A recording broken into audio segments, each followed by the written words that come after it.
Now this guy's telling you, oh, he has 5 girls on you, but you're the best. You're feeling on top.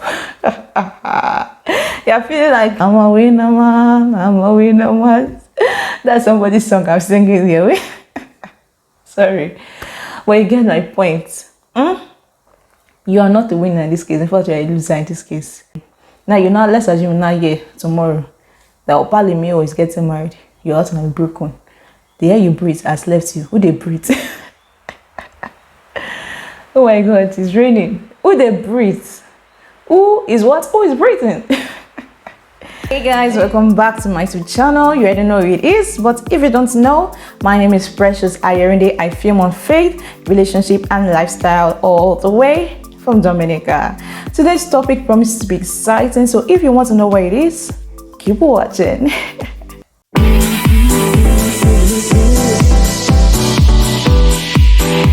So guys, today's topic is 7 things you need to know before going into a relationship. Oh, don't touch that. I know you're either in one or you're married, but this is still for you, so keep watching. The first thing you need to know is know your God. I don't mean the, oh, I go to church December 31st kind of know your God. I don't mean the, oh, I go to church on Easter Sunday kind of know your God. I mean genuinely know your God. Have a relationship with God. I'm going to tell you why you need to know your God. If you see me looking down, it's because I have my notes written here, okay? So, first of all, in knowing the will of God for your life maritally, you see there are a lot of people who depend on prophets, on pastors to hear from God for them. They say, oh, my prophet, I pray, I took the name of so and so to my prophet. My prophet said it's not the one, she's the one, she's the one. Oh no, all those, the one. The question is, have you heard from God yourself? Anything anybody wants to tell you, even in other aspects of life, about, oh, God said you should do this, God said this, let it be a confirmation. Let it be a confirmation. Let it be that God has spoken to you before and that person is just confirming. It should not be the main thing you hold on to. Let me give you this case history in the Bible. The story of the young prophet and the old prophet. God told the old prophet, God told the young prophet rather, okay, go, don't stop on the road, don't do this, don't do that, don't eat, don't do this. Understand? Just God gave him some instructions to follow. But then there came an old prophet who was feeling outdated, right? So he wanted to feel good again and young and all those kind of stuff. He met this young prophet and said, oh, God said this and that. And guess what? The young prophet followed the old prophet. See, at the end of the day, you know what happened to him? If you don't know, let me tell you. He died. That same old prophet who made him disobey God was the one God spoke through that he was going to die because he disobeyed God. You need to learn to hear from God yourself. Stop depending on prophets, on pastors, or they took the name of the person to the mountain, they fasted and they prayed. They said, oh, Kunle is the one for you. Oh, Cynthia is the one for you. No. This guy is beating you. You can see all the flags possible, the red, the blue, the yellow, the purple, every flag possible, even the color of the rainbow flag. But you're assisting a prophet, you need to know God. And the reason you know your God is to build Godfidence. What is Godfidence? Godfidence is confidence in God. The storm will come, but what happens when the storm comes? We used to be standing. That's why Jesus said we should build our house on a solid rock, on a solid foundation, so that when the wind comes and shakes the house so much, the house can still be standing. But if the house was not built on a solid rock, when the storm comes, it will toss the house away. The same thing with us. When you know God and things come, situations arises, or maybe you're married already, no child yet, or you're single and it's like you're over 30, over 40, and no man yet, or no woman yet, or no money yet, all sorts of things, and it's like pressures are coming from left, right, from all the ways, and you don't know what to do. This is the time to hold on to your God. So believe strongly that God's time is the best, and God hasn't abandoned you. And no matter what people tell you, no matter what people throw at you, you will stand. You won't take into the pressure and marry wrong. Another reason you need to know your God is to avoid time wasters. Listen to me. Kunle. You know their names. Cynthia, all of them, they're wasting your time. Okay, I don't mean it literally, like if your name is Kunle, you know someone that is Kunle, you know someone that is Ben, or those, those names now, you know them, those popular names of popular guys and popular ladies.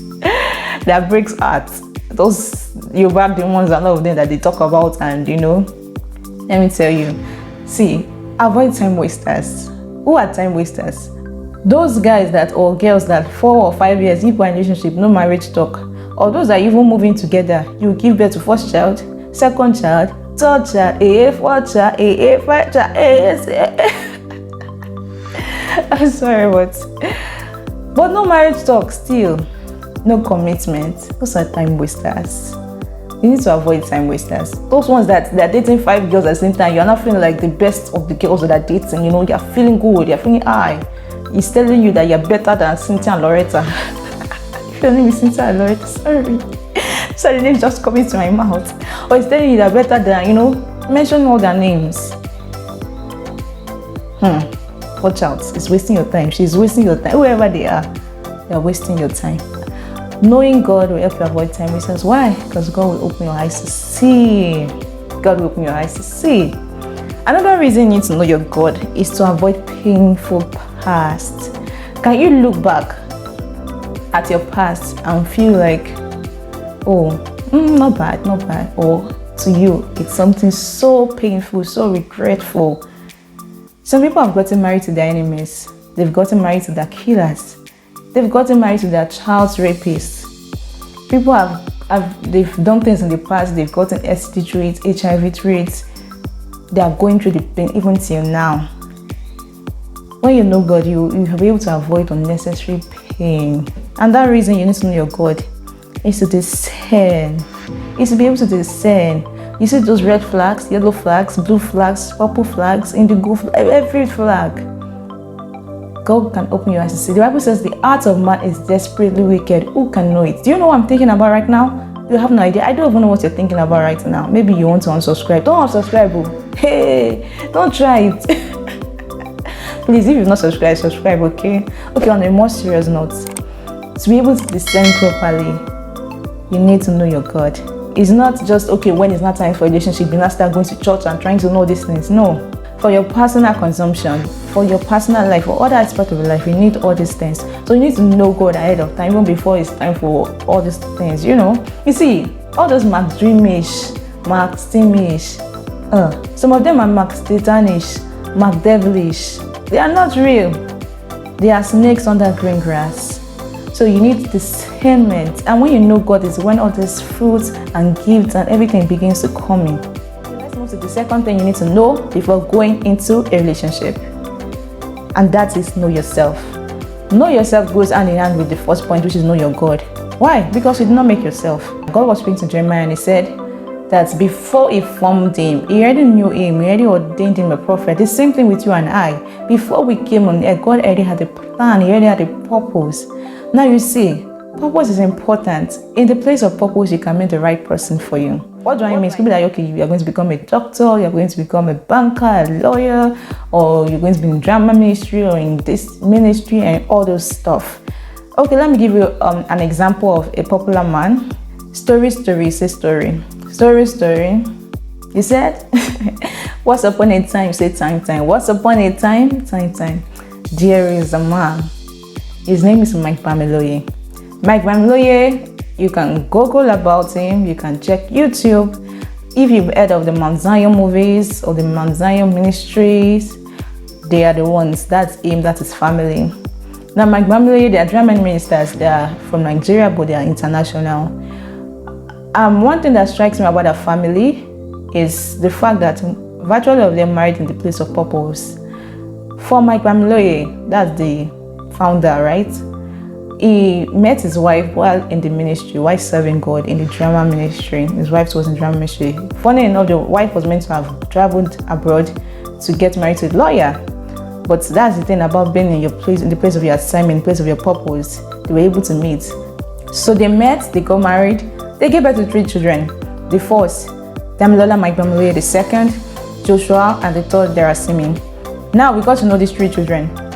The way they got married to is in the place of purpose, right? Firstborn, Damilola Mike Bamiloye. By this time, they already have a school where they teach people who want to learn drama and all this stuff, right? And then there was this young lady, beautiful lady, a doctor, Dr. Emanuela. who decided, oh, I want to know more about drama ministry. And you know what she did? She went for the school. Just few weeks training. I don't even think it was that long. And while in the training, guess who saw her? Damilola Mike Bamleye. Man met woman, man married woman. Now let's move on to the second child, Joshua Mike Bamleye. He also was in the place of ministry. I think they had like a seminar, a workshop, or a training like that for like a few weeks. This beautiful lady named Tolu decided, oh, I want to attend this. She went. Once again, man met woman, woman met man, and the rest became history. Same thing with Darasimi Mike Bamleye, who is not Darasimi Oyo. In the place of purpose, that's my point. In the place of purpose, you will find the right person. There are instances in the Bible in the place of purpose. See, you are praying to God. God, I want a God-fearing man. I want a God-fearing woman. You should know where you should go to. You can't go to an apple tree and expect to pluck mango. Know where you're going to. Seek God, know God, so that you can know yourself, so you can know what He has called you for, so you don't settle for less, okay? The third thing you need to know before going into a relationship is love yourself. I know you'll be like, oh, there's no big deal in this, it's easy. The truth is, a lot of people don't love themselves. They don't even know how to love themselves. They don't even know they should love themselves. See, there's a reason the Bible says, love your neighbor as yourself. You can't give what you don't have. If you find yourself constantly feeling like you can't be alone, one relationship is over the next day. No, not even that one. You're dating 3 people at the same time. You're dating 4 people at the same time. 5, like, it's like you're on a marathon. Yeah, you know, is it a marathon? I call it a sprint. Now, anyone, whatever it is called, it's like you can't be alone. It's like you are not enough. You feel like you're not enough for yourself. You find it hard to be able to stay on your own. Relationship requires you being whole, meeting someone who is whole, and forming something whole. What are those things not making you love yourself? Is it the way you look? Is it what people are telling you? Oh, you're not looking nice, you look like robots, you look like this, you look like that. Don't let that be. If everybody should disappear on earth, you know what you still have apart from God? Yourself. Learn to love yourself. When you love yourself, you find it hard to settle for less. When you don't love yourself, even when you see those red flags, you will ignore them. Even when that person is beating you, humiliating you, cheating on you, insulting you, you will still remain there. You will feel like you're not good enough to come out of that negative situation. You need to love yourself. Loving yourself will help with your self-confidence, which brings me to the next point. Self-confidence. Develop self-confidence. What's self-confidence? Self-confidence is seeing all your flaws, all your weakness, all your strength, and still having a positive view about yourself. You need to develop self-confidence. You need to know that you are good enough. You need to know that you are worth it. You need to know that you are a force on your own. Self-confidence not only impacts how you feel about yourself, but it also helps you to better understand and love others. Like I said earlier on, you cannot give what you don't have. It also gives you the strength to walk away when what is being served is not palatable. Go back to school to build your confidence. Do you need to change your wardrobe? Do you need to hit the gym? Invest in yourself. Take care of yourself. Be the better version of you. Scrap that out. Be the best version of you. The best version of you will attract the best version of someone else. The better you are, the better you attract. When you're the best version of yourself, you attract the best version of someone else. It's easier as a poor man to attract another poor man, and it's also easier as a rich man to attract another rich man. So be who you want to attract. The question is, can you marry yourself? When you have confidence, be able to come out of situations that don't do you well. When people look at you and say there's nothing good about you, you need to be able to look at them eyeball to eyeball. You need to be able to look at them and let them know that they're speaking anything that does not make sense. You need to let them know who you are. Who are you? You need to let them know that you are a force on your own. You need to let them know that you're not, they can't say nonsense like that to you. Build your confidence. Now, this brings us to the next point, which is the next thing you need to know before going into a relationship. Can you guess what that is? Let me tell you. Guard your heart. Guard your heart. This one here is very important. I know we've watched a lot of Cinderella stories. You might still even be watching it today. Well, there's no adult stage in that Cinderella and all story. You can watch them as much as you want to, okay? But let me tell you one thing you need to know is that you don't have a glass slippers. Do you have a glass slippers? I don't have a glass slippers. Okay, let's assume you have a glass slippers. Where is your fairy godmother? Where is your fairy godmother now? Now I'm going to give you 4 reasons why you should guard your heart. Number 1, to prevent situationships. What is a situationship? Situationship is a situation where you are not in a relationship when you should be in a relationship. Okay, let me explain again. Situationship is a situation where you are not in a relationship when you think or you are expecting or you think, when you are dating yourself, you are with yourself, you don't know. You think the guy likes you or the girl likes you, and they don't know you. They're not seeing you like that. That's a situationship. So you want to avoid situationships. Situationship is a relationship that has not been defined. You know that situationship you are in, you need to break off it. What is the side effect of situationship? The major side effect of situationship is heartbreak. So before your heart gets broken, you better break off from it. Situationship is I believe is like a broader topic to talk on, but we'll leave it for next time. Let's move to the second reason why you should guard your heart. That is to prevent marrying the wrong person. Let me tell you, if God the Father, God the Son, God the Holy Spirit should come down from heaven now, boom, sit down by your right hand and just sit down between you and say, my daughter, my son, so and so XYZ is not your own. It's not for you. You're not God's way for your life. You know what you will say? You will say, oh my Father, like all this Nollywood movie, my King, as you will. I know that Prince Chamber and Princess Duni is not your way for my life, and I accept. But you know what you do? You still go and marry the person. You still marry the person. Why? You are falling in love. Your heart is doing tum tum tum. Love, they said, is what? It's blind. See, love can cloud one's judgment. That's why it's important to guard your heart, because when you guard your heart, it's easier for you to walk away when you see those red flags. Are you on Instagram? Do you follow those blogs? Or do you at least come across people's messages? And messages of, there's sometimes you see and be like, how on earth is this person still in this relationship? Some people haven't accepted that they are married to someone that will cheat on them. Not even married, they are in a relationship. Now this guy is telling you, he has 5 girls on you, but you are the best, you're feeling on top. You're feeling like, I'm a winner man. That's somebody's song I'm singing here. Sorry. But you get my point. You are not the winner in this case. In fact, you are a loser in this case. It's important to guard your heart so that when God opens your eyes to see all these things, all these loopholes, you can run away. You can carry your shoe, dust it, and run away. Another reason you should guard your heart is to avoid unnecessary heartbreaks. Why do I call it unnecessary? Because it's unnecessary. Leave me, Opa. Opa, leave me, Opa. All this going, Opa, leave me, now. Go and browse him. How would you know him? Opa, Lemio, and the Duke of Hastings. They don't even know you exist, but your heart is filled with love for them. Now, let's assume you're not here tomorrow that Opa Lemio is getting married. Your heart might be broken. The air you breathe has left you. Who they breathe? Oh my God, it's raining. Who they breathe? Who is what? Who is breathing? The love of your life has left you again. The 10th love of your life. The 10th, I cannot do without you. Why? Because you didn't guard your heart. It's important to guard your heart, please, to avoid unnecessary heartbreaks. Another reason to guard your heart is to avoid loveless relationship or one-sided relationship. What do I mean by that?